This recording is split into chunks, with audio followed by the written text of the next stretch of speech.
afternoon or good morning. Maybe it's good evening. For some of you, it's good night. Wait. That doesn't mean go to sleep. We've got a lot of store for you, but I just heard from our friends in Vietnam, and they set their alarm because it's the middle of the night to be a part of this Leading Through Crisis Summit. Now, why is that? Why are you tuning in? Why is the world tuning in? We literally have 10,000 or thousands of people. It's much more than 10. Thousands of people both watching live as well as being and involving themselves in the replay over the next 4 days. We've been working on this for the last several days, and the whole time that my team, we've been working on this, we've had you, our thoughts, our prayers have been on you around the globe. My name is Mark Cole. I've been the CEO and president of John Maxwell's organization for the last 10 years, both his profit and nonprofit. And as we've prepared to have a response for this time, we've realized a couple of things. One, we've realized our responsibility to be prayerful, to be mindful, to be concerned and considerate of the people and the lives that have been disrupted because of the coronavirus. We've also realized that our responsibility, John's responsibility, is to give a leadership response. In fact, on John's phone, I started to have you bring this, John, but on the back of John's phone, he has a picture of a salt shaker and a picture of a light bulb. And he has this one statement that says, "Be these." You see, our brand, John's Life, is about making the world brighter, being a light, and making the world better, being salt. Our goal, if you distill it all the way down, our goal in these next 4 days is to be salt and light for you, to make your world just a little brighter, to make your world just a little better, to give you an understanding of how leaders respond in and through difficult times. Now, I've worked alongside you, John, for 20 years. I was with you for the U.S. on September the 11th, 2001. Many of you will remember that. It was a crisis that, yes, impacted the United States and, to be honest with you, impacted the world. John, I was working alongside you then. I was also around John on his team in 2007 and 2008 when the world experienced a global financial crisis. And I've got to tell you that what I have seen from you, John, is during times of crisis, better leadership, brighter leadership, salt and light leadership. And that's what we extend to you today. I have an incredible team, John. We have an incredible team of brilliant people that has made today possible for you to live stream on Facebook, for you to watch on John's website, johnmaxwell.com, and for you to have an opportunity to watch through YouTube and through LinkedIn. We've been working hard so that this guy right here that has led through crisis, not just in crisis, but led through and challenged others to lead through. So get a pen, get a piece of paper, join us for the next 60 to 90 minutes. Be back here same time, same place tomorrow at noon, Tuesday at noon, and then Wednesday, John and I are going to do an open forum question and answer, all because we want to help this world lead brighter and lead better. I know if you were in studio with us today, and you're not because, John, we're social distancing. But if you were in here today, I know that you would help me welcome a guy that for 73 years has been preparing for moments like this to show that leadership still can have a voice louder than the noise. John, thank you so much for helping us today. Oh, thank you, Mark. And I'm so honored to be with you and excited about our time together, not only today, but over the next few days also. And when I talk about leading through a crisis, I really want to talk about this title for a moment because it's highly possible that you're sitting there and you're saying, wait a minute, I'm not a leader. In fact, John, I wish you would just talk about how to get through a crisis because that's where I am. I'm not leading anybody. I just want to get myself through this crisis. Well, the next 2 days, not today, but the next 2 days, I will be talking about how to take adversity and make it an advantage in your life. Because you see, there is opportunity in every difficulty. So the next 2 days, I'm going to really be talking about not only how to get through a crisis, but I'm going to talk to you about how to get better in a crisis. But today, because my life is leadership, and because I'm talking literally to tens and tens and tens of thousands of leaders today, I want to help you. And by the way, you say, well, I'm not a leader. Yes, you are. How do I define leadership? Leadership is influence, nothing more, nothing less. You have to understand that if you have any influence with anybody, if you're a parent, you're a leader. If you're a neighbor, you're a leader. Anybody that has influence with others, they have some leadership within them. So this is for all of us. I know we're going to get a lot of benefit out of it, but I'm known for leadership. In fact, I'm known for a statement: everything rises and falls on leadership. That's true. But let me talk to you about a crisis, because everything rises and falls on leadership. In a crisis, if you're a bad leader, if I'm a bad leadership, the fall in a crisis is much faster. It exaggerates in a negative way, because crisis has a tendency to exaggerate everything, positive or negative. And so in a crisis, if I don't lead well, instead of me just slowly taking my team down, I can fall pretty fast with them. Now, if you're a good leader during a crisis, it's not that same extreme in a positive way. Bad leadership, the fall is fast. In good leadership, the fall sometimes, or the rise is sometimes not much of a rise. Sometimes in a crisis, a leader's just holding everything steady. We're not growing, we're not getting better, but we're just holding steady, knowing that this too shall pass. But everything rises and falls on leadership. And the main difference between good and bad leaders is most easily observed during a crisis. A crisis shows leaders up. A leader is supposed to show up in a crisis, but what happens is the crisis shows the leader up. Often I ask this question because it's always interesting to me, because my whole world is leadership. I'll ask somebody, why do you want to be a leader? Well, they'll give me all kinds of answers, but for this lesson today, I just want you to know that a crisis brings the best out of me. I can tell you that when difficulties arise, I want to lead. There are times when things are going really well, and to be honest with you, I don't really have to lead that much, or my team can lead and sometimes do much better than I do. But during a crisis, during difficult times, I look at this crisis and I say, I was born for this. This is my time. This is my moment to help people, to add value to people, because that's what I want to do. That's what I want to do for you today. So there's a goal in this lesson. It's a simple goal. I want us together to learn more about what a crisis is so that we can better lead others in that crisis. This is going to be a lesson on perspective. I will continually come back to this thought. How we view things determines how we do things. The only difference is if I'm a follower, how I view things determines how I do things, and it just involves me. But as a leader, if how I view things is how I do things, it not only involves me, but it involves so many people. In fact, I'm very aware that while I'm talking to you now in countries all around the world, that there are tens and tens of thousands of people with me, and that what I say, what I share is going to have an impact, hopefully a very helpful, positive impact. So let's get started. How do you and I become a good leader in a bad, difficult crisis? Well, let me give you some very simple thoughts quickly, and then I'm going to dive a little bit deeper. Number one, if you want to be a good leader and help people through a crisis, your number one priority is to put the people first.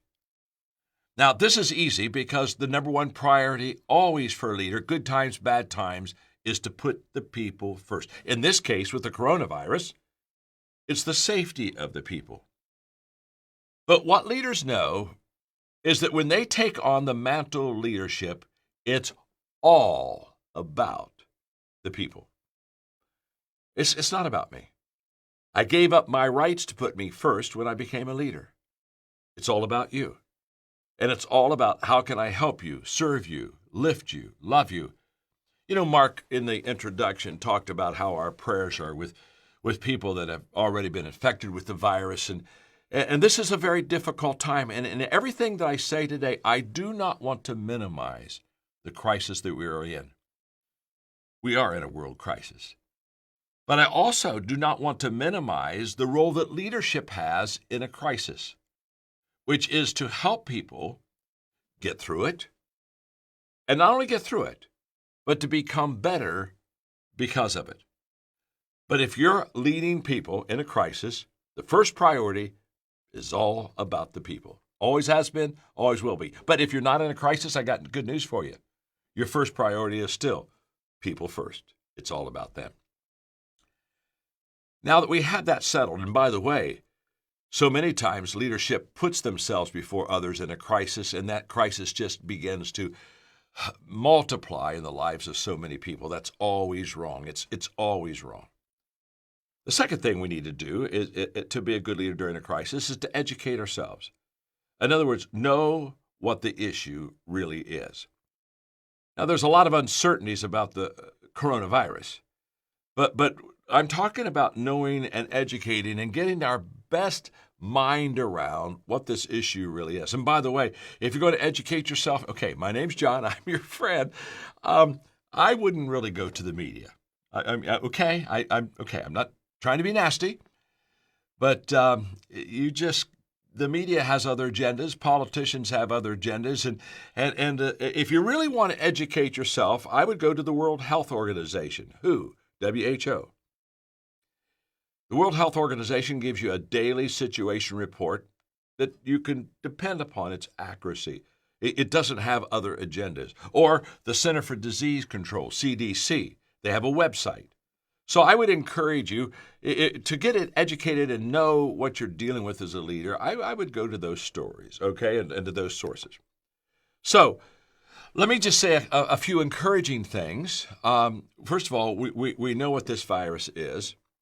When AIDS came out in 1981, it took 2 years to really identify the virus, HIV, that was causing the disease. It took 2 years. With COVID-19, literally on December 31st, the issue was reported in China, and by January the 7th, the virus had already been identified. I just want to encourage you that there have been much more uncertain times of just even knowing what the virus is, much more uncertain times than what we're going through right now with the coronavirus. Number two, we know how to detect the virus. In fact, since January the 13th, we've literally had tests available that can detect the virus. This is a plus. That's essential. Number three, many of the cases that there are no symptoms or there are mild symptoms. Every time we hear that, we all rejoice over that. Number four, relatively few cases occur to people under 20. And number five, the mortality rate under 40 is quite small. Number six, the virus can be wiped clean. And number seven, science is on it globally. Back in 2003, during the SARS epidemic, it took over a year for us to get less information upon SARS epidemic than it did for us to get on the coronavirus. So there are some good things happening. That also there's already some vaccine prototypes. So I just want you to know that we need to as leaders to have a healthy knowledge of what we're dealing with. So, people first, educate yourself. Number three, be flexible. A crisis has a lot of uncertainty and it has a lot of change. I wrote a book about a year and a half ago called Leader Shift.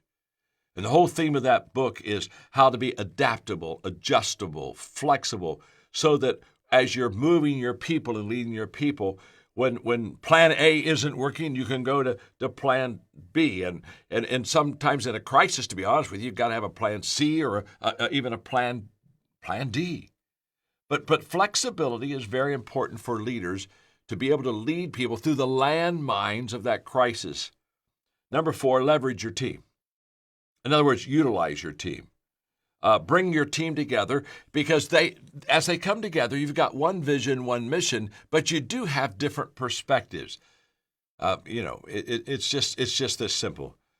All of us is not as smart, or all of us is smarter than one of us. So if I'm just doing this by myself, I'm not going to get what I need. I need my team around me to give me those different perspectives. Kim Blanchard's the one, by the way, that said all of us are smarter than just one of us. Number 5, communicate judiciously more than continually. Now, judiciously is a huge word. You know me, I'm a communicator. I take complicated things and make them simple. That's really not a Maxwell word, judiciously, but it's the only word I could think of here. Judiciously means use good judgment. In other words, less talking, more thinking. And when you communicate with thinking weight. Good discernment, good judgment. People don't always need more communication, but they do need wise communication. Number 6, be authentic. You know, authenticity is what people want in leadership. They want that even more than perfection. They don't want a perfect leader, but they do want an authentic leader. And for over 50 years, I mean, when Mark was introducing me, and I'm 73, I've been doing this leadership game a long time, and I think that my greatest asset to people is authenticity. I've been around a long time. People love me. People believe me. People trust me. I spent a long time earning that trust. And so when I say be authentic in your leadership or my leadership, what am I saying? I'm saying things like this. Always tell the truth. Put the people first. Stay close to the people. Let them visually be with you as possible. I know social distancing. I got it. I also want you to know authenticity means that uncertainty is okay. You don't have to have all the answers. In fact, no leader has all the answers. In fact, I don't know if there's anything more disgusting than a leader that's pretending to have answers during difficult times, uncertain times. Do the right thing. That's an authentic leader. Keep your head above the crowd. You want to be in the crowd, but you want to be above the crowd. If your head's not above the crowd, you're not seeing the big picture. You're just seeing the crowd. And when you see the crowd, that's not the direction you want to go. And encourage others by example. These are just authentic moves, actions that we can have that attract people to us. And then I would just say one other thing, and that is manage yourself. Manage yourself. People ask me sometimes, they say, John, what's your most difficult leadership challenge? My most difficult leadership challenge is leading me. It's easy to tell you what to do. It's easy to speak to a few 100,000 people today. But just trust me, it's much harder for me to do the right thing. And so I'm doing my best to do the things I think right now during this virus are helpful, which is socially distancing myself from others, continually washing my hands, just doing the things that I know will help the process. I want to lead by example. Manage yourself so that you can lead your people. So now I want to give you 5 comments about crisis. I want us to see crisis in the right perspective, and in the end, I want us to see crisis through the eyes of a leader. But let me just give you 5 comments on crisis. Number 1 is a crisis is quite common.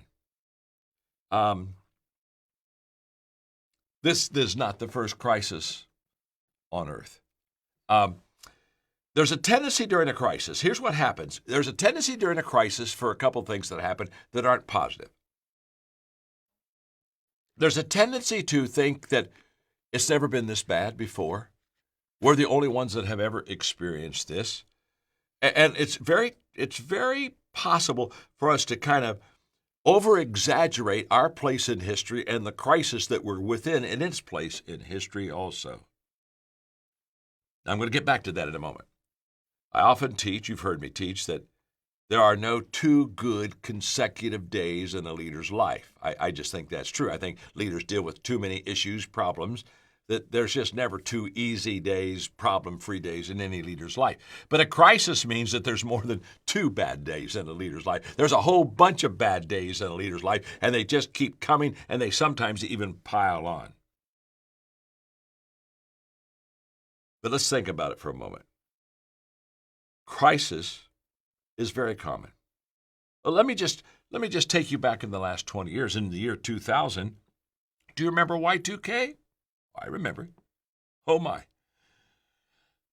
Everything was going to go bad when we turned to the year 2000, and people were, saving food up and, just doing, to be honest with you, doing all kind of crazy things. Back in 2000, we said, Y2K it's going to kill us all. We're all going to be in deep weeds. I can remember as a leader in Y2K, very clearly telling people that they were wrong, that it wasn't going to be that bad. In fact, I was in Jacksonville speaking to 2,500 leaders, and we were in a Q&A, and I had one of the leaders stand and say, John, what are you doing to prepare for Y2K? And I said, the only thing I'm doing to prepare people for Y2K, or myself, is to tell people it's not going to be like they think it's going to be. And he looked at me and said, well, what happens if you're wrong? Well, I said, then I'll come and live with you. You seem to have your act together. Now, let me just explain something to you. Back at Y2K, a whole bunch of people said the sky is falling. 2001, anthrax. Oh, it's going to kill us. Be careful not to open that envelope.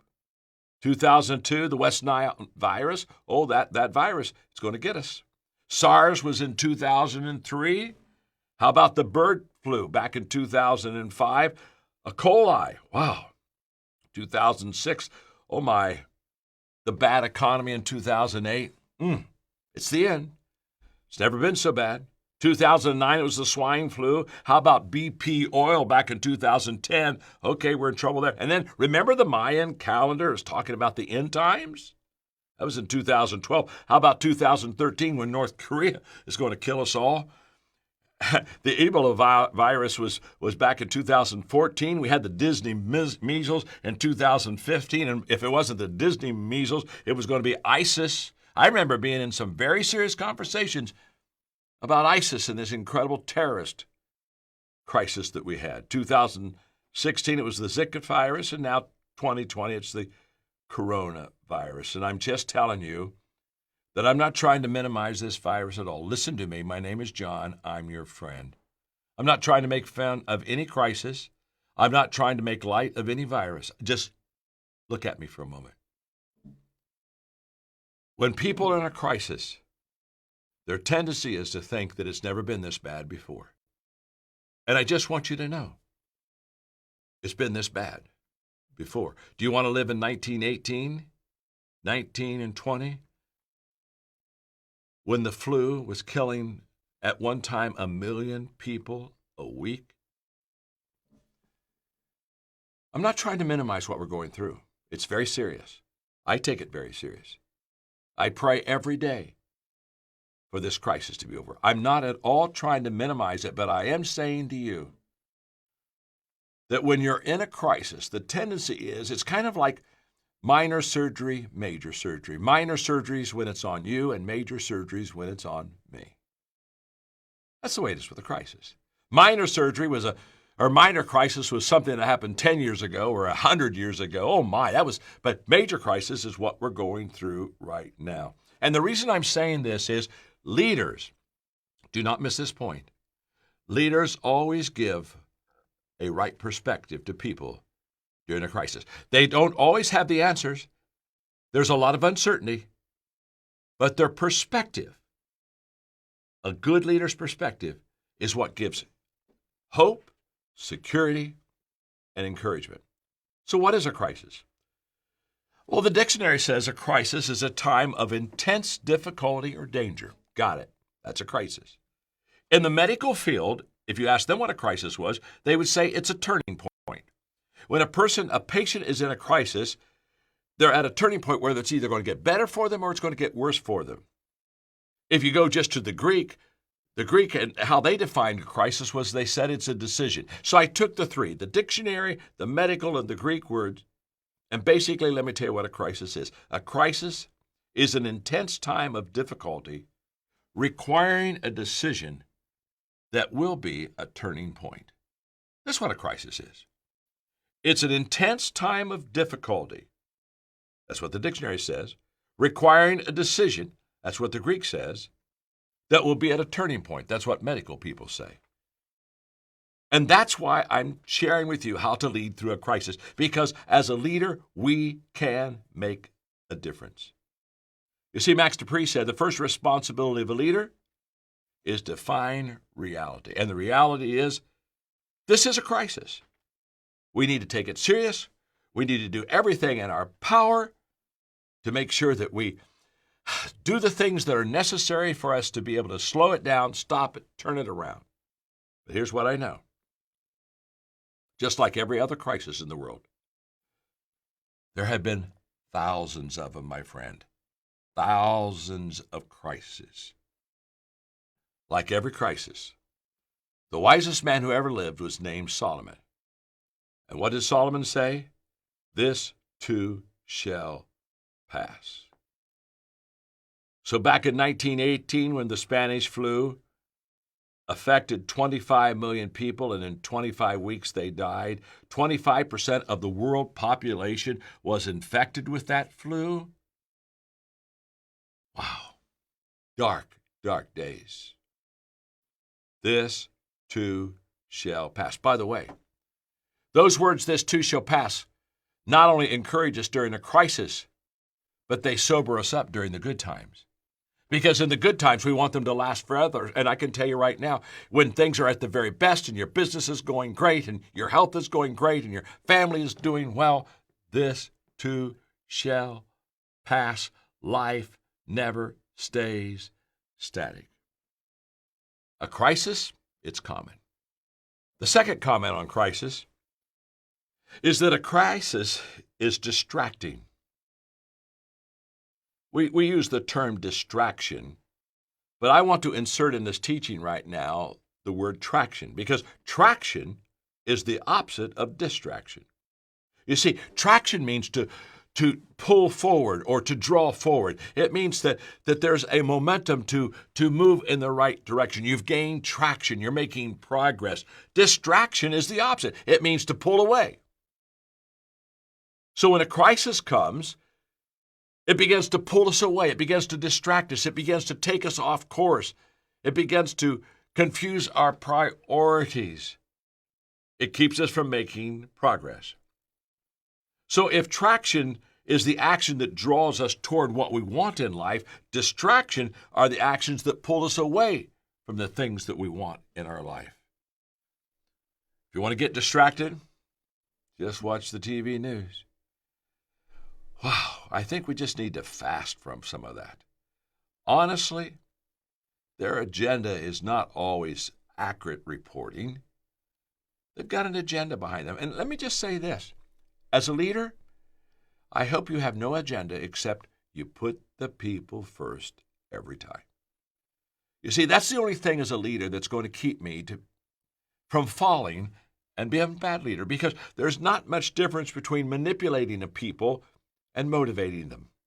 Manipulating people is when I move you for my advantage. And so many times during a crisis, that's what leaders do. It's always wrong. It's wrong for leaders to do it. It's wrong for politicians to do it. It's wrong for the media to do it. It's wrong. What part of wrong don't we understand? But when we put the people first, when we have no agenda except lift people, serve people, add value to people, it helps us to keep some sort of traction in a time of distraction. Well, what's the results of distraction? Mind wandering.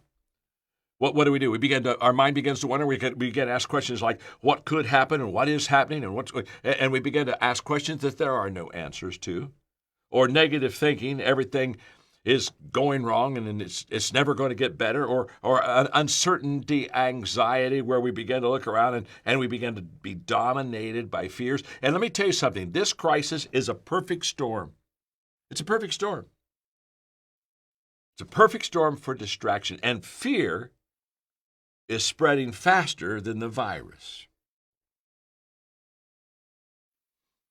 I say this in kindness. Just because your sky is falling doesn't mean my sky is falling. Now, are we in the same crisis? Yes. Are we in the same danger? Absolutely. But do we have the same perspective?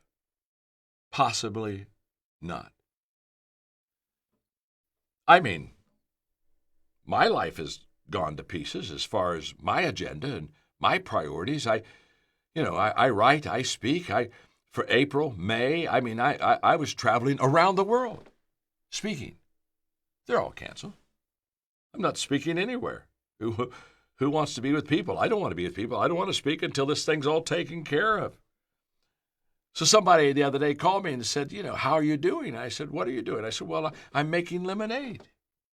When given a lemon, make lemonade. So what am I doing? Am I speaking? No, all that's canceled. It's all changed. Hey, that's a financial fallout. That's a leadership fall. I mean, I can give you all kind of fallouts from that. Of course I can. But what am I going to do? I can't control that. Nothing will cause you more anxiety than trying to control something you can't control. And yet I watch people every day, I don't know, somehow reach out there with worry, thinking that anxiety and that worry will make things better for them. So what am I doing? Well, I'm reading books that I haven't been able to read for a while. I'm getting to write a book that I didn't have enough time to really write, and now I can write it. And because I'm writing it now, it's the most important book I've ever written. Hey, I'm getting to exercise. I'm getting to spend time with my family. I can give you a whole list of things right now that I'm doing because of the crisis. So what do leaders do? Don't miss this point. Leaders help people get traction during distraction.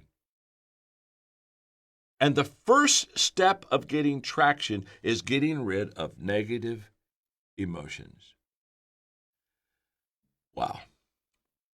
I'm going to read you something now. C.S. Lewis, many of you know that name, a brilliant apologetic, a brilliant mind, a tremendous educator, a writer whose writings today are still powerfully affected. I'm going to read you something that C.S. Lewis wrote 72 years ago, 1948. And it's going to ring with amazing relevance. The only thing I'd like you to do, if you don't mind, is I would like you, he was talking about the atomic bomb back there because that was what people were greatly concerned about then. They had entered into the atomic bomb age. So the only thing I guess I'm asking you to do is substitute, if you want to, the atomic bomb with the coronavirus. Let me read. Just hang on. It's worth it. Mentally stay with me. In one way, we think a great deal too much of the atomic bomb. How are we going to live in an atomic age?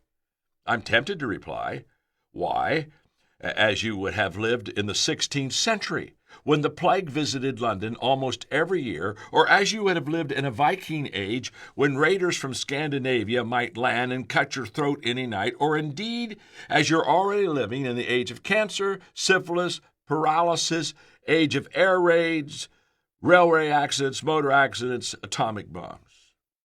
In other words, do not let us begin by exaggerating the novelty of our situation. Believe me, dear sir or madam, you and all whom you love were already sentenced to death before the atomic bomb was invented, and quite a high percentage of us were going to die in unpleasant ways. We had indeed one very great advantage over our ancestors, anesthetics. It is perfectly ridiculous to go about whimpering and drawing long faces because the scientists have added one more chance of a painful or premature death to a world that is already bristled with such chances and in which death itself has no chance at all but certainty. This is the first point to be made. And the first action to be taken is to pull ourselves together. If we are going to be destroyed by an atomic bomb, let that bomb, when it comes, find us doing sensible and human things. Praying, working, teaching, reading, listening to music, bathing the children, playing tennis, chatting to our friends over a pint and a game of darts. He was from England. Not huddled together like frightened sheep and thinking about bombs. They may break our bodies, but they need not dominate our minds, and that's huge. They may break our bodies, but they need not dominate our minds. In fact, if you're with somebody right now, I don't know, you may be in a family, with a couple, I hope you're socially distancing, you're not with a lot of people, but if you're somebody, just look at somebody right now and say, fear will not dominate me. I got a choice here. And if you're not with anybody, say it to yourself, say it out loud, fear will not dominate me. The third comment on crisis. A crisis reveals what is inside of us. You see, Sometimes I hear people say, well, they were made in a crisis. Crises don't make us. Crises reveal us. When a crisis comes, whatever is on the inside is what will come out. When you squeeze an orange, guess what you get? Orange juice. When you squeeze a lemon, guess what you get? You get lemon juice. When a human being gets squeezed, what's inside, positive or negative, will come out. You see, choices make us, crises reveal us. And I want us to really understand this because we have control over our choices. We don't have control over our conditions. And if you're in a leadership role, I just want you to know you can't moan and lead at the same time. So figure it out. If you're going to lead, you and I have to be able to give people hope, and moaning doesn't give people hope. I don't know, perhaps you heard this kind of amusing about the woman who whined and basically she said, the whole world is against me. And, her friend came up and said, I got good news for you. The whole world isn't against you. And she kind of looked at her like surprised. She said, the whole world doesn't know you. Just, can you relax? I had an interesting conversation 3 years ago with a man named John Hope Bryant. Once in a while, I hope you have a conversation with people that when you finish that conversation, you walk away and you just say, I'm going to be a better person because of that. Now, John Hope Bryant wrote a book called Love Leadership.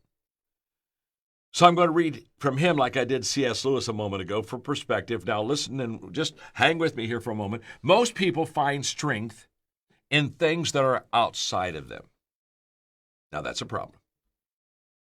If I find my strength from things that are outside of me, I'm going to have a problem. And then he goes on to say money, power, titles, wardrobes, cars. But most of the things that make a leader are on the inside.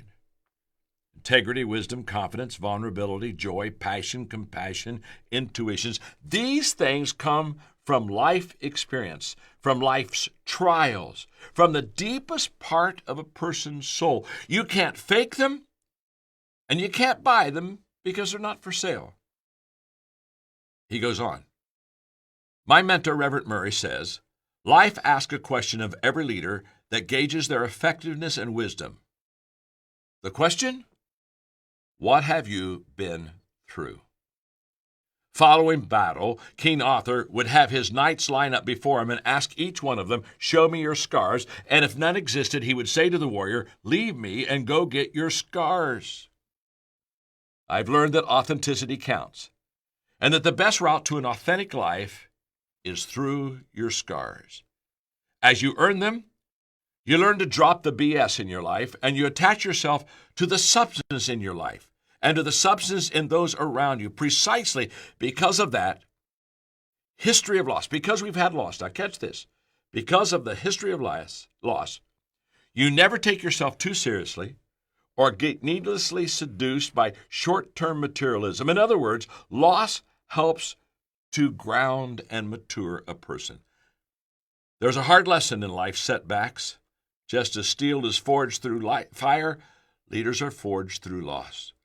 There can be no strength, no real inner growth without the pain of legitimate suffering. It's a scientific fact. You cannot have a rainbow without a storm. Loss is wisdom acquired early. Huge. Loss is wisdom acquired early. Where's it acquired? In difficult times, in crisis. Okay, reading just one more paragraph. Wisdom comes from dealing with your mess. All of it. But few people want to do that because it's just too much. Too much work, too much acknowledgement, too much remembering, too much pain. But I have found that there is freedom in surrendering to this work, to saying, yes, that happened, but it doesn't define me. What does not kill me will only make me stronger. I made a mistake, but I am not a mistake. I'm passionate about transformation. Anybody that knows me well knows that I have a dream, a bucket list. If you ask me my bucket list, I would like to see in my lifetime one country in the world be transformed. And so we make a very concentrated, intentional effort to help countries, and soon we're going to be doing it with communities even in America, to have transformation. And here's what we've discovered. We found out that transformation is impossible without people learning and living out good values. The transformation doesn't begin by a law. It doesn't begin by an edict. Wow, I had the privilege of a couple years ago being in Saudi Arabia, invited by the family, and the king had made an edict that by 2030 that the country would be transformed. And these people were beautiful to me, and I did my best to spend 3 days with them and help them understand transformation. And my last statement was that you don't bring transformation through the edict of a king or the law of the land. It doesn't happen, never has happened. Why are you still there? Transformation doesn't happen from something on the outside. It happens from something that happens on the inside. It's a values issue. And when people learn and live out good values, guess what? They become more valuable to themselves, and they become more valuable to their neighbor. And the result? They become bigger on the inside than they become on the outside. And that's what we're striving for. Through crisis, through difficulty, we're striving to become bigger on the inside than we are on the outside. So let's review quickly. A crisis is quite common. A crisis is distracting. A crisis reveals what is inside of us. And number 4, a crisis requires adaptability. You see, a crisis usually is a case study in uncertainty. That's true of the coronavirus. Nobody knows how long the outbreak is going to last, how bad it's going to be. But here's where leadership comes in. I've often said, I love sports, that all good coaches have a good pregame plan. In other words, as they go in the game, they have a pregame and how they would like the game to unfold, and they practice that pregame. They teach that pregame. But once the game starts, it may not at all be like the pregame plan. Now, all good coaches have a pregame plan, but the great coaches separate themselves at halftime. Because now they have a half. And now they see reality, not theory. Now they know what has happened, not what they thought would happen. And so they go into the halftime locker room, and what do? They adjust. It's their ability to, now that they know what's happening, to make decisions based on what they know, not what they thought. It's their ability to be flexible, adaptable, and create an environment that allows a new game plan, a plan B, if you will, that makes those great coaches. Most successful leaders have a plan B. And during a crisis, maybe even a plan C. Now, there's a profound difference. I teach this in my book on leadership. There's a profound difference between conformity and adaptability. Don't miss this because it fits right here in the crisis. Conformity, that's a negative quality. It's about blending in. It's about being like everyone else. It's a weakness that's based on fear and rejection. When a person conforms, to be honest with you, they don't want to be rejected. So they blend into the crowd. It's not a positive thing. Adaptability is a positive quality, and it's adjusting not out of weakness but out of strength. It's adjusting to succeed. It's adjusting to give you the ability to make the changes that will make you better. I had a wonderful golf game a couple years ago with Tom Watson. What an incredible golfer he has been in the past. And in fact, my claim to fame is on number 10 at Sugarloaf. I got a birdie and he got a par, literally, and I beat him by one stroke. And he noticed, he said, "John, you won that hole." And the good news, I won that one hole, and that means in the other 999 he wins. But the point being, we had an interesting conversation, and he told me, he said, there are only 5 tournaments. Now, this man won a lot of tournaments. He's one of the top 10 golfers ever. He said there are only 5 tournaments that on the first tee, the first day, I knew that I was going to win because my swing was just good, and I was just going to win. He said all the other tournaments, sometimes second round, third round, fourth round, I had to go back to the driving range, and I had to make adjustments because my swing got out of kilter. And I had to, and I love this phrase. He said, I had to adjust my way to victory. Almost all of his tournament wins were not because he kept doing the same thing the same way and it was just perfect. He had to adjust his way. And in a crisis, that's what we do. As leaders, we help our people adjust their way to victory. Wow. Maybe you need to say to yourself or say to somebody that's in the room with you right now, I think I want to adjust my way. I want to adapt my way in this crisis. I'm going to be flexible. I'm going to be fluid. Point number 5. I'm giving you comments on crisis. And the 5th point is that a crisis is the time when real leaders show up. It's in a crisis that the real leaders become visible. You know, leadership is a visible presence. There is something that gives great security about people when they see their leader and the confidence, the calmness, the assuredness, the hope that that leader has. Recently, I was in Israel, and we were with a man named Elliot who really has a major influence upon the military in that country. And if you know anything about the Israeli army, the officers don't lay back and send in the infantrymen and the soldiers. The officers lead the way into battle. In other words, Israeli military says officers go first. They're on the front line. By the way, the percentage of officers killed in a war in Israel is higher than the infantry and the soldiers. Why? Because they're on the front lines.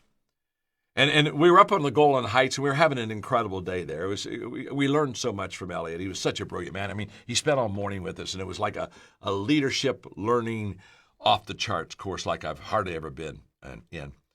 And he made a statement while he was up there, and he was talking about doing battle, and he said, in war, the soldiers should always see the officer's back. In other words, there's something wrong if they're looking toward enemy territory and they don't see the back of the officer. That officer needs to be leading the way. In a crisis, that's what leaders show up during the crisis. Now, just let me have a little fun for a moment. While we were on the Golan Heights, we had about 50 people with us on this incredible tour. We got on a tank, literally could look over and see Syria. And so we got our picture taken on the tank, and we were kind of all macho, and then I decided to have some fun. Try to be unforgettable in any kind of memory you create. So I said, let's all sing the Hokey Pokey. And I kid you not, we all did the Hokey Pokey on an Israeli tank on the Golan Heights. And I looked at him maturely and said, at the end, I said, trust me on this, trust me on that. This has never happened before. This was a first, no one else. And you ought to have seen the soldiers, you ought to have seen the military while these Americans were singing the Hokey Pokey on a tank. But here's the point. During a crisis, leaders show up. They're right there. They're early. They're the very first to go forward. You see, there are time-tested principles of a leader in a crisis, and the fact that they're open, they're honest, they're clear, and they're the first ones to stand up and to stand out. That's what leaders do during a crisis. Inc.com just last week had an article I read about Ed Bastian, who's the CEO of Delta, and it said Delta's CEO just sent out an email about the coronavirus that every customer should read. I thought, wow, I want to read it. And basically that he sent out, in the very beginning of this crisis, he said, let me just explain something at Delta. I want my customers, I want my passengers to know 3 things. We're prepared, we've learned, and we've taken action. That's a leader. A leader shows up early, before others, goes out front, is highly visible during a crisis. Why? Because that's when leadership is needed more than any other time. But when I talk about real leaders showing up, they not only show up early, they show up with clarity. Now, uncertainty in a crisis is a fact of life. And uncertainty, as my friend Andy Stanley would tell you, is not an indication of poor leadership. It's just an indication that there's a need for leadership. And so leaders are leading in uncertainty. So what that means is we don't always have the answer. I don't really particularly appreciate leaders that are kind of like Mr. Answer Man or Miss Answer Woman, and they are constantly saying, hey, I've got the answers, come to me, come to me. No, I think there are a lot of times as leaders, we are highly uncertain. We are in territory we have never been before. We've never had a virus like this before. There's a lot of uncertainty in the air. But uncertainty is different than clarity. We can be uncertain about what's happening around us, but we can be very certain. We can be very clear about hope. Hey, this too shall pass.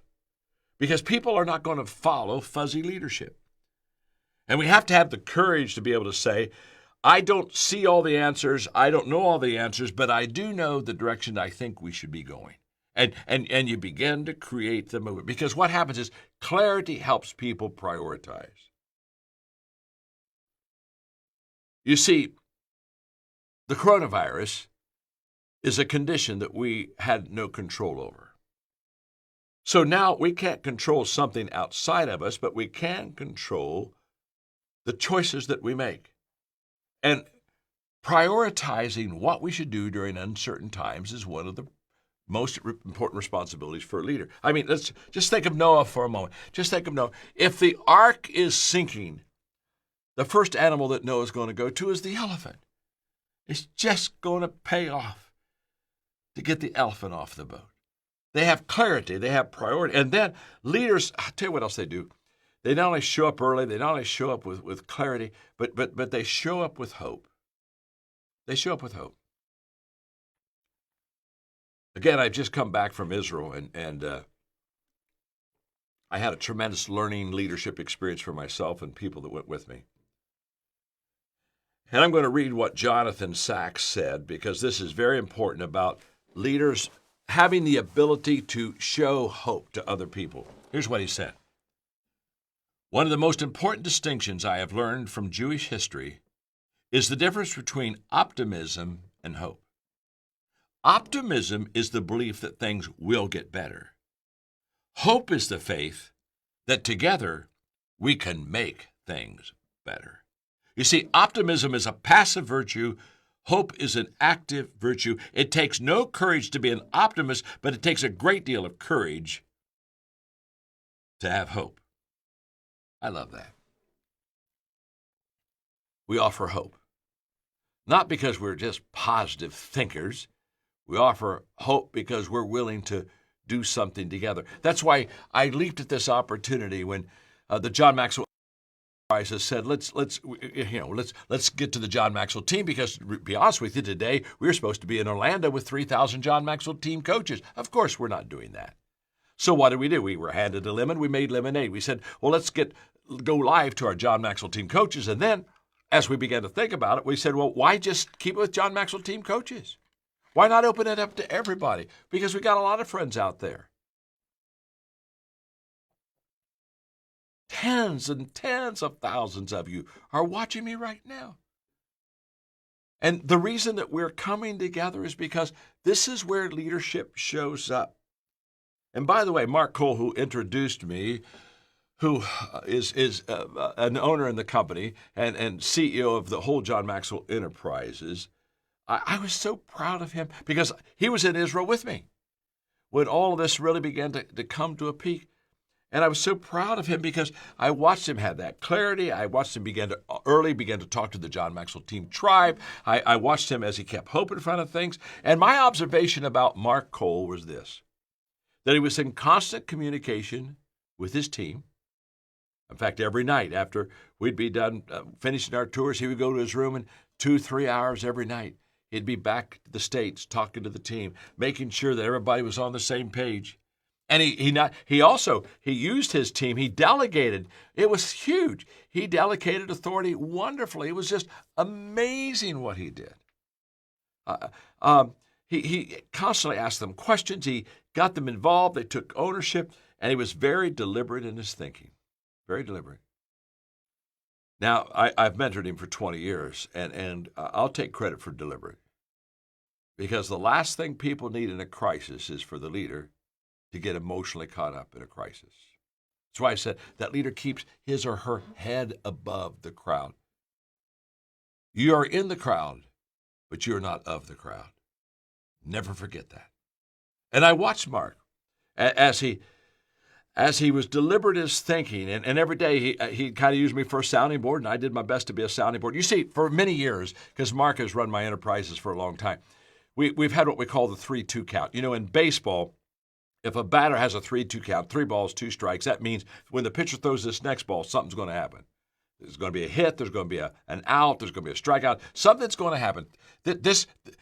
All pitches are important, but that pitch on the 3-2 count is the most important. And so Mark, when he was running the company, because he was close to all of them, he would once in a while say, "John, we've got a 3-2 count issue," and he'd pull me in, and we'd talk about it, and then he would make the decision, but I would come in to help him.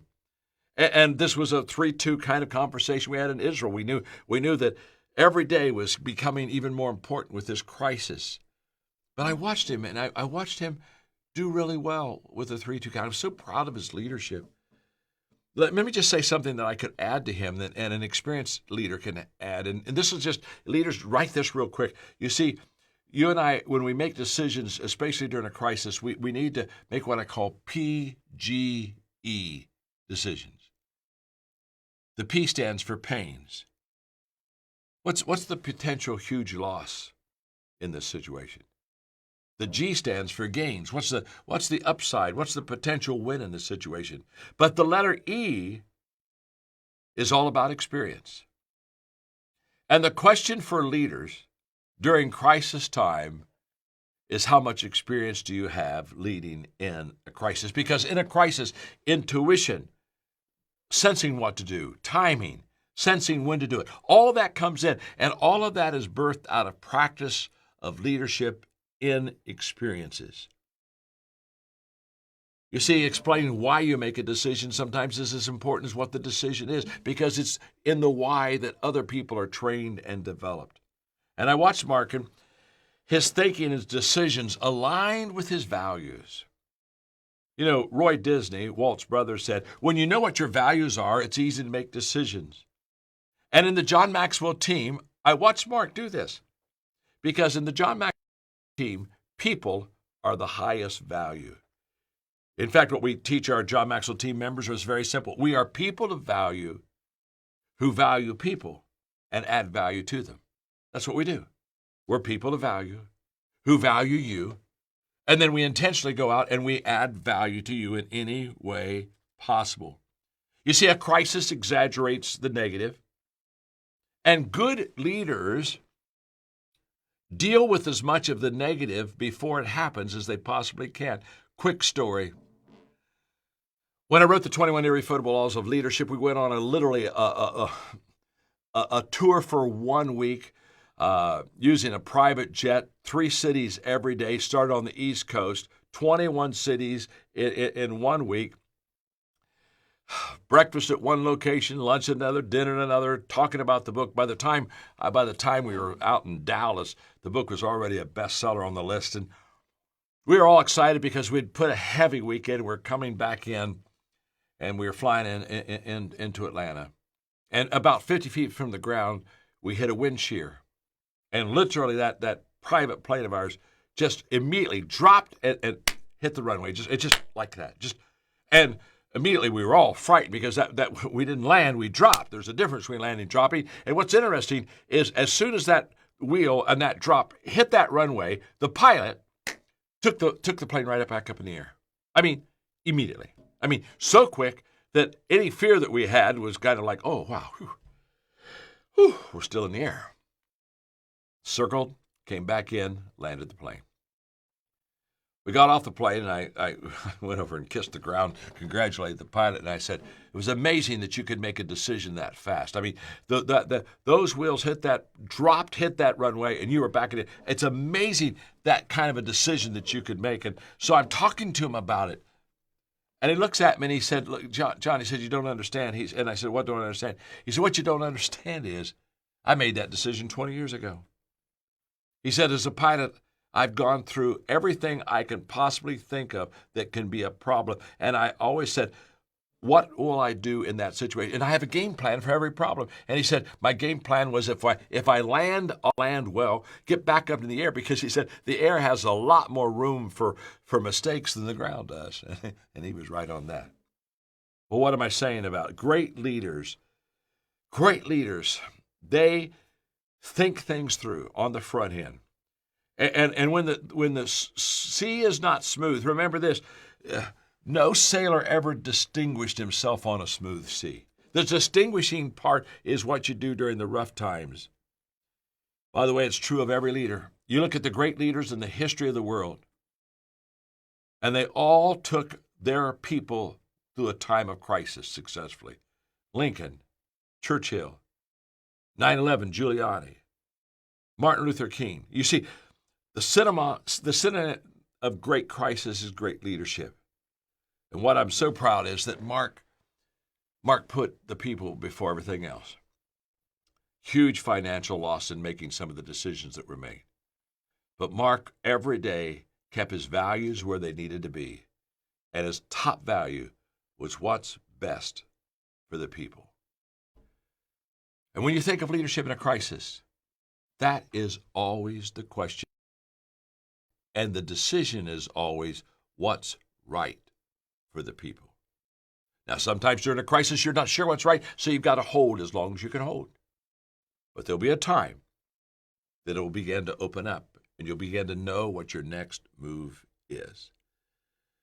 Now, if I could have about 7 more minutes, I have a great desire during this coronavirus to really speak in your life. And so Mark talked about the fact that the next 3 days, Monday and Tuesday, I'm going to be doing a lesson. And the lesson I'm going to be doing is how to turn adversity into an advantage. I'm going to do a part 1 on Monday, part 2 on Tuesday. Don't miss it. In fact, bring your friends and be with it, because I'm going to really basically say the stuff that we're experiencing right now, let me tell you how you can make, well, lemonade out of that lemon.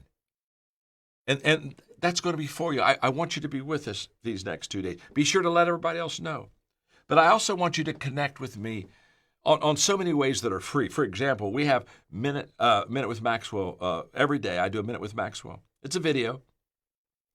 And it's just 1 minute, and millions of people get it. I want you to have it. And especially I want you to have it for the next 30 days, because guess what I did? I have just put out 30 statements of strength that are designed for the next 30 days to just give you an upper, just a lift. So tell your friends, get on Minute with Maxwell for the next 30 days, and every day I'll give you a statement of strength that I promise you will make you feel better, see better. It'll just lift your spirits. Don't miss it. And then for audio, I want to encourage you, this is free. Go to the John Maxwell Leadership Podcast.com. Every week, we take leadership teachings and apply it to people's lives. And literally millions of people are following us on the podcast, but I'm missing you. I want you to be on that podcast with me. Again, it's a free resource. John Maxwell Leadership Podcast.com. And then I want to encourage you to read my blog, because if you just go to johnmaxwell.com, you can every day kind of just pick up things that I'm talking about that will help you, again, to become a better leader. But now for the next 5 minutes, I just want to talk to you from my heart. Because here's what I know about a crisis. A crisis never leaves us the same. And during the crisis, we long for normal. Oh, I wish it was like it was before this crisis hit. And we kind of try to get through the crisis, and what we make the mistake is when we get through it, things will return to normal. And I just want you to know that this is a difficult time that we're in, and we want to get back to normal, but the reality is normal has been changed, and it's not going to be the same when we get through this crisis. Wow. Think of the students that are no longer in school but are online. This is going to change a lot of the way that education begins to look at how they're going to equip kids. Trust me, you give kids a few months just being online, and there's going to be some changes made there. You know, there's loss of jobs. Some of you, I tell you, I just pray constantly for people that are in financial ruin, loss of jobs, or you go back and your job has changed, and so you've got some major adjustments there. There's going to be a tremendous financial strain. Normal isn't going to be like we thought it was going to be. That's what I want you to catch.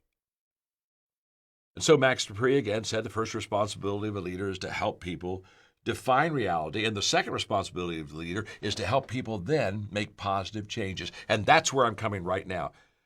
Normal is not going to be the same when you get back. So what I want to do for a moment is say, what can I do to help you get through this crisis? Because I've been through a lot of them. I'm 73. In the 1960s, I saw the assassinations of John Kennedy, Bobby Kennedy, Martin Luther King. I saw the assassinations of leaders. I was in high school and college in the most turbulent decade in America's history, the 1960s. In the 1970s, the disillusionment of Vietnam and misuse of men and people and lives from government. And in the 1980s, it was the AIDS epidemic, and then there was a huge economic recession. And in the 1990s, what did we have? We had corporate wrongdoing. Hey, do you remember Enron? Remember all the companies that weren't living up to the values that they had and they said that they were living up to? In fact, Time Warner was my publisher at that time, and they asked me to write a book entitled There's No Such Thing as Business Ethics. And I shared with them there isn't. You either have ethics or you don't. But I lived through the ethics crisis, and then 9/11, of course, that crisis that we all can remember, and now the 2008 recession, now this virus. And what I want you to understand is, I've seen a lot of crisis. I hope to live long enough to see some more, because life is uphill. Life is messy. Always has been. Always will. But when I look at this crisis and I see that things are out of control, what I try to do is try to help people get control of their life. They're out of control around you, but I want you to get control of your life on the inside. And what are some of the positive changes and controls and decisions you can make? Decisions such as personal growth, your willingness to grow yourself, training. You see, the only guarantee that tomorrow is going to get better, the only guarantee is that you and I are growing today. So after the 2008, 9, 10 recession, I began to ask myself, how can I help people get control of their lives? And that's when I started the John Maxwell team. And when I looked at the John Maxwell team, I said to myself, people need three things. They need training. They need good teaching. They need a good faculty, somebody that has experience, that's good at what they do. And they need me to certify them. They need to have somebody come along them and put their arm around them and say, look, what we're doing is going to help this person, and I'm going to lend my influence, my credibility, my legacy to them. And so we started the John Maxwell team. We train basically in 5 areas. We train in leadership, entrepreneurship, coaching, speaking, and sales. We have these 5 incredible lanes with great faculty members. We've got a dream team. And by the way, what sets our faculty apart is they're successful. They aren't theorists. They aren't people that say how it could be done or should be done. They're people that are constantly doing it. And we certified these people. In fact, we've certified 33,000 coaches around the world. And because I give them my name, it gives them credibility. It gives them opportunity. It gives them a lot of authority in their lives. And everywhere. Okay, let me tell you what my joy is. By the way, when I started the John Maxwell team, the biggest question I had was, should I really, give them my name? Because what happens if somebody just screws it up and messes up? And I passed that. I passed that by saying to myself, I would rather add value to people, and every once in a while have someone misuse my name, than withdraw adding value to people and being safe all by myself. So I made a decision. I would lend John Maxwell team members my name. They could be John Maxwell certified. Now, can I tell you what my joy is? Everywhere I travel, around the world, wherever I speak, Wherever I meet leaders, I have John Maxwell team members show up, and they are the joy of my life. And the reason they're the joy of my life is because they're adding value to people. And when I go into countries, they're telling us what the John Maxwell team members are doing, because we are people of value, and we do add value to people. So I have just a few questions I want to ask you now. Ask yourself as I'm going through these questions. Do you want to take adversity and make it an opportunity? Do you want more for yourself and for your family? Do you want a new career, or maybe a way to supplement what you already are doing? And the most important question, do you want to be part of a community? Do you want to be a part of a community that makes a positive difference? Now, if you're saying, yes, I want to have more for myself and my family, yes, I would maybe like to supplement my income, especially with the financial strain going on, et cetera, and yes, I want to be part of a community that's making a positive. If you're saying yes to those things, two more questions, just very simply. I'd like to join my team, because I'd sure like to have you. Now, let me just stop here for a moment. You may already be on a good team. Blessings, love, go for it. All the success in the world.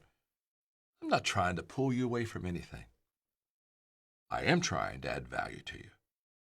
If you'd like to be part of a community that's truly making a difference, then I would like to ask you a second question. Would you be willing to invest 30 minutes to know more about the John Maxwell team? 30 minutes. Would you be willing to do that? If you would, I want to encourage you greatly to go to johnmaxwell.com. And there we will begin to help you. We will begin to direct you. We will begin to lead you to somebody that can tell you a lot more about the team and how you can be a part of it. And I'm going to ask you, Mark, was that the place to take them? JohnMaxwellTeam.com. Yeah, JohnMaxwellTeam.com. Thank you, Mark. John Maxwell Team. If you just go to that, and by the way, we have people ready to help you, and if they can't help you immediately, don't give up on us. Come back, because we really would like to help you find your place. Now, as I wrap up our time together, I want to thank you. I want to thank you because you have invested over an hour listening to me talk to you about how to lead through a crisis. Early this morning, I'm a person of faith, you know that. Early this morning, I got up and I spent quite a bit of time alone. And to be honest with you, I felt a little overwhelmed. It's very probable that there'll be hundreds of thousands of people that will get this information and listen to my teaching.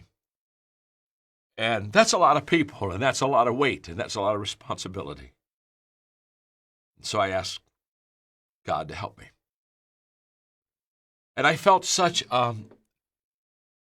peace and such confidence that he would help me. But the only reason I prayed that prayer was because it was for you. I really want more for you than perhaps you even want for yourself.